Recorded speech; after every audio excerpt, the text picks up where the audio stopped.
লাই রে ding ডিঙা ding ding ding রে।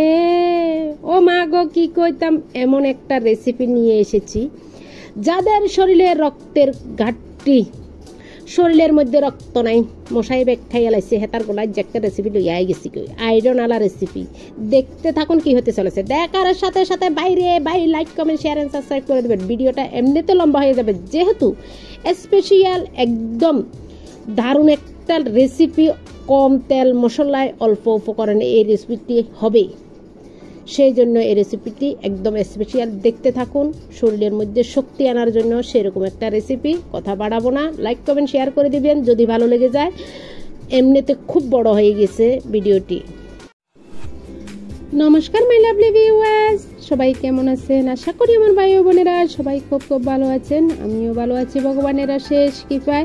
অন্তসমম কিচেনে সবাইকে জানাই সুস্বাগতম। আজকে আবার বরাবরের মতন চলে এসেছি খুব সুন্দর সুস্বাদু হেলদি একটা রেসিপি নিয়ে। দেখতে থাকুন কি হতে চলেছে। দেখার সাথে সাথে প্লিজ একটা লাইক করে দেবেন, সুন্দর একটা কমেন্ট করে দেবেন, যদি ভালো লেগে যায় বাইরে শেয়ার করে দেবেন। কথা বাড়াবো না, দেখতে থাকুন।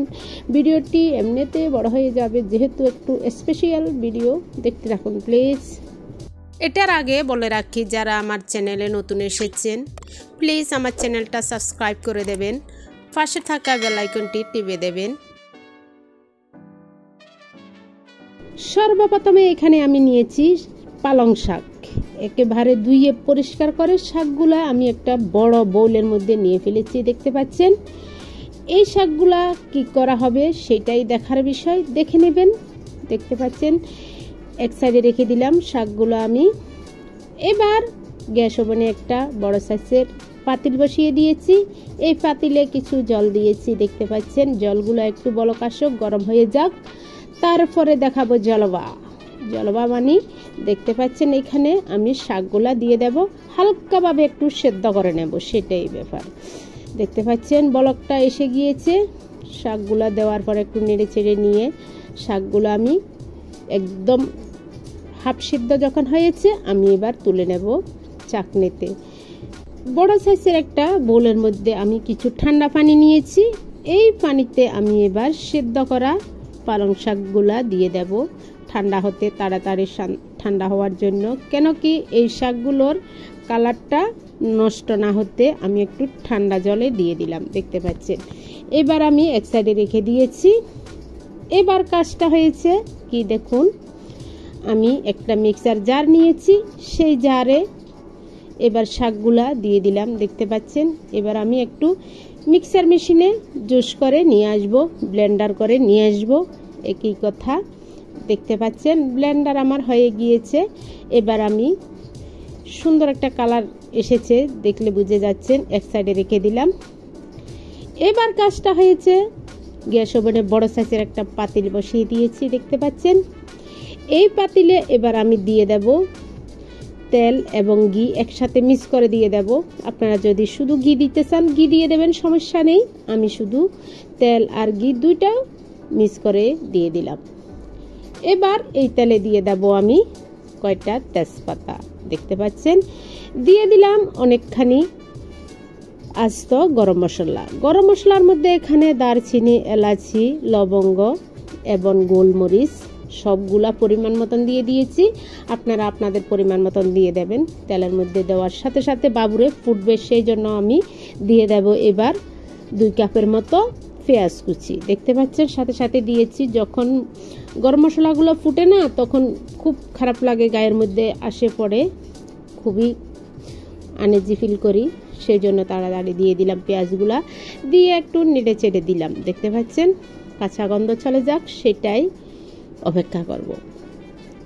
এবার আমি কিছুক্ষণ পরে দিয়ে দেব 1 মুঠো, বড় সাইজের 1 মুঠো, বা এখানে দিয়েছি আমি 4 টেবিল স্পুনের মতো রসুন বাটা। আমি থেতো করে একদম কুচি করে দিয়ে দিলাম 1 মুঠোর মতো রসুন কুচি, দেখতে পাচ্ছেন। দিয়ে দিলাম 2 টেবিল স্পুনের মতন আদা বাটা, দেখতে পাচ্ছেন। সবগুলা দিয়ে এবার ভালোভাবে একটু কষিয়ে নেব এই মশলাগুলা। কষাতে কষাতে একদম কালারটা চেঞ্জ হয়ে যাবে, বাদামি কালার চলে আসবে, সেটাই ব্যাপার। এই পর্যায়ে দিয়ে দেব আমি কয়েকটা কাঁচা লঙ্কা, দিয়ে দিলাম কয়েকটা কারি পাতা দেখতে পাচ্ছেন। ভালোভাবে আমি নেড়ে চেড়ে একদম রান্না করতেছি, মশলাগুলো কষিয়ে নিচ্ছি দেখতে পাচ্ছেন। এবার দিয়ে দেব আমি বড় সাইজের একটা টমেটোগুলা একদম গলিয়ে নেব, বড় সাইজ করে কেটেছি। একটু আমি ভালোভাবে কষিয়ে নিলাম, টমেটোগুলাও একটু গলে এসেছে। এই যে দেখুন, আমি আপনাদেরকে একটু কাছে এনে দেখাচ্ছি, খুবই সুন্দর গলে গিয়েছে এবং তেলও উঠে এসেছে উপরের দিকে। এবার এই পর্যায়ে আমি দিয়ে দেব মশলা, পাউডার মশলার মধ্যে এখানে কি নিয়েছি দেখুন, এখানে নিয়েছি 2 টেবিল স্পুনের মতো লাল মরিচের গুঁড়ো, 1 টেবিল স্পুনের মতন বিরিয়ানির মশলা, 1 টেবিল স্পুনের মতন জিরার গুঁড়ো, 1 টেবিল স্পুনের মতন ধনের গুঁড়ো, স্বাদ অনুযায়ী লবণ দেখতে পাচ্ছেন দিয়ে দিলাম। এবার ভালোভাবে আবার কষিয়ে নেব, মশলাগুলো ভালোভাবে কষতে হবে, না কষলে কিন্তু এই টেস্টি রেসিপি, যে কোনো একটা তরকারি মশলা না কষালে একদম ভালো লাগবে না, সেটাই ব্যাপার। ভালোভাবে কষাতে হবে। আমি কষিয়ে নিয়েছি, এই যে দেখুন। এই পর্যায়ে দিয়ে দেব আমি এখানে আগের থেকে আলু কেটে ধুয়ে পরিষ্কার করে রেখেছি, সিদ্ধ করে রেখেছি আলুগুলা। এবার আলুগুলা একটু দিয়ে দিলাম দেখতে পাচ্ছেন। ভালোভাবে মশলার সাথে একটু কষিয়ে নেব, সেটাই ব্যাপার দেখতে পাচ্ছেন। আলুগুলো আমার কষানো হয়ে গিয়েছে। এবার এই পর্যায়ে দিয়ে দেব আমি সিদ্ধ করা ডিম দেখতে পাচ্ছেন, ডিমগুলো দিয়ে দিলাম। এবার ভালোভাবে কষিয়ে নেব, হাফ রান্না করে নেব, 70 ভাগ রান্না করে নেব এই আলু ডিমগুলা দেখতে পাচ্ছেন। নেড়ে ছেড়ে আমার ডিম আর আলুগুলা রান্না করা হয়ে গিয়েছে। এবার আমি একটা বোল নিয়ে নিলাম, বোলের মধ্যে এবার আলু এবং ডিমগুলা উঠিয়ে নেব দেখতে পাচ্ছেন। আলু আর ডিমগুলো আমি তুলে নিচ্ছি দেখতে পাচ্ছেন, আমি এক সাইডে রেখে দিলাম। এই পর্যায়ে এবার দিয়ে দেব আমি এখানে নিয়েছি আমি গোবিন্দভোগ চাউল দেখতে পাচ্ছেন, আগের থেকে ধুয়ে পরিষ্কার করে ভিজিয়ে রেখেছি প্রায় 1 ঘন্টা। আমি এই চাউলগুলা দিয়ে দিলাম। এখানে 4 কাপ চাউল আছে, দিয়ে দিলাম। এবার ভালোভাবে মশলার সাথে কষিয়ে নেব দেখতে পাচ্ছেন, কষাবো ভালোভাবে, প্রায় 2 মিনিটের মতন কষাবো। চুলার আঁচটা নরমাল করে রেখেছি,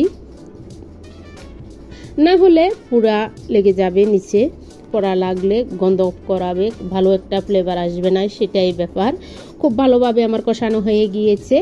এই পর্যায়ে আমি দিয়ে দিলাম আমি আগের থেকে কিছু রোস্ট মশলা তৈরি করে রেখেছি, গরম মশলা এবং জিরা ধনে পাউডার করে রেখেছিলাম, সেখান থেকে 2 টেবিল স্পুনের মতন দিয়ে দিলাম। দিয়ে আবার উঁচু নিচু করে নেড়ে চেড়ে দিয়ে দিলাম দেখতে পাচ্ছেন। এবার আমি দিয়ে দেব আমি আমার পরিমাণ মতন জল, গরম জল দিচ্ছি।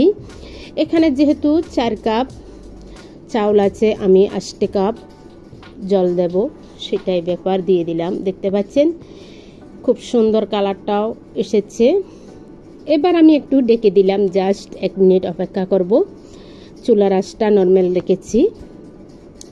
এবার আমি ঢাকাটা তুলে নেব, আমার 1 মিনিট হয়ে গিয়েছে। এই যে দেখুন কত সুন্দর বলক এসে গিয়েছে। এই পর্যায়ে আমি দিয়ে দেব আগের থেকে যে ডিম আলু তুলে রেখেছি রান্না করে, সেখান থেকে এবার ডিম আলু রান্না করা গুলা দিয়ে দিলাম দেখতে পাচ্ছেন। চাউলের মধ্যে ভালোভাবে মিশিয়ে দিলাম। এই যে দেখুন খুব সুন্দর হয়েছে, খুবই সুন্দর, একদম ভালো একটা ফ্লেভার এসে গিয়েছে, কালারটাও সুন্দর এসেছে।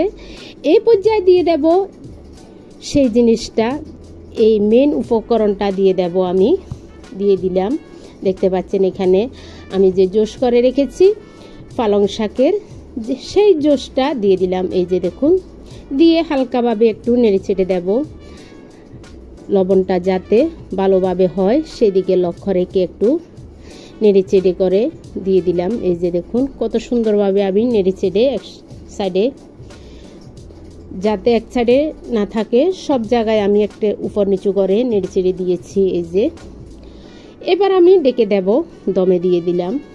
চুলার আঁচটা একদম ছোট করে দিয়েছি, জাস্ট আমি 10 মিনিট অপেক্ষা করব। 10 মিনিট পরে আবার আসবো আমি। 10 মিনিট আমার হয়ে গিয়েছে। এই যে দেখুন কত সুন্দর হয়েছে, ডিম আলুগুলো একদম খুবই সুন্দর, কালারটা সুন্দর এসেছে। পালং শাক দিয়ে আলু ডিমের বিরিয়ানি, যেটা বলেন না কেন, খুব সুস্বাদু এবং হেলদি একটা রেসিপি। এই রেসিপিটি আপনারা করে দেখবেন, খুবই ভালো লাগবে। যাদের শরীরে একটু আয়রনের কমতি আছে তারা এইভাবে রান্না করে খেতে পারবেন। শুধু শাক আর শাক রান্না করলে হবে না, বিরিয়ানির সাথেও মিশিয়ে খেলে খুবই ভালো লাগবে। আপনারা ট্রাই করবেন, খুবই ভালো লাগবে। কথা বলতে বলতে আমি উঁচু নিচু করে নেড়ে এবার দিয়ে দেব আমি পেঁয়াজ বেরেস্তাগুলো দিয়ে দিলাম।